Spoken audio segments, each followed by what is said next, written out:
কোরআনের পাখিকে অনেকে বলছে উনি স্বাভাবিকভাবে মারা গেছে। না, আমি পাশে ছেলে ছিলাম। উনি 1 নাম্বারে, আমি 4 নাম্বারে। আল্লামার সাথে আমার একদিন দেখা হয়েছিল, মাত্র 10 মিনিটের জন্য। উনি এমনি মারা যায়নি, ওনাকে মেরে ফেলা হয়েছে। তার বাস্তব প্রমাণ আমার মুখের হাসিটা। এখন ভিডিও বের হচ্ছে, জেলার আর সুপারের আত্মীয়রা তারা পরিচয় দিয়ে বলছে ওনাকে জোর করে সই করিয়ে বলেছে আপনি সই করুন, আপনাকে মুক্ত করে দেওয়া হবে নির্বাহী আদেশে। এই কথা বলে বের করে নিয়ে গেছে। উনি তো খুশি আনন্দ যে আমি পরিবারের কাছে ফিরে যাচ্ছি। কিন্তু শয়তান যারা আছে, শয়তানি করে, ষড়যন্ত্র করে, যাকে দায়িত্ব দিয়েছিল মোস্তফা জামান এই কোলাঙ্গার, এই যে কি জিনিস এখন আমরা টের পাচ্ছি। কার তৈরি করা এখন আপনি দেখতে পাচ্ছেন। আমার মনে হয় একে যদি আমার মতো এরকম 10 দিন রিমান্ডে রাখেন, ও সব সত্য কথা বলে ফেলবে।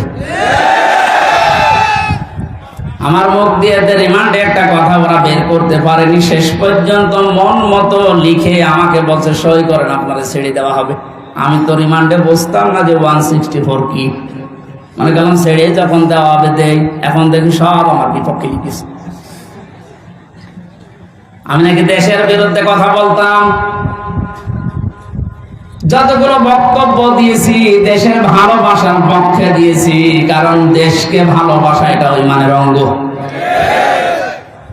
আরে মানুষগুলো এটা আমাকে বলে কয়ে নিয়েছে যে বলেন আপনি যে আপনাকে এদেশের কিছু মানুষ টাকা পয়সা দিয়ে ব্যবহার করে যে আপনি দেশের বিরুদ্ধে, এই সরকারের বিরুদ্ধে, তাহলে আপনাকে ছেড়ে দেব।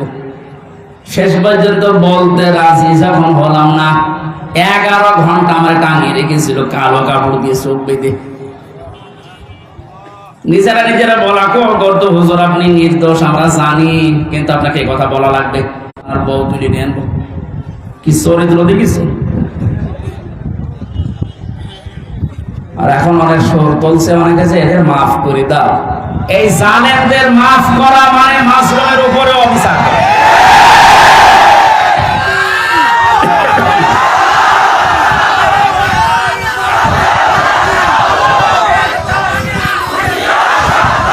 চ্যানেলটি সাবস্ক্রাইব করে আমাদের সঙ্গে থাকুন।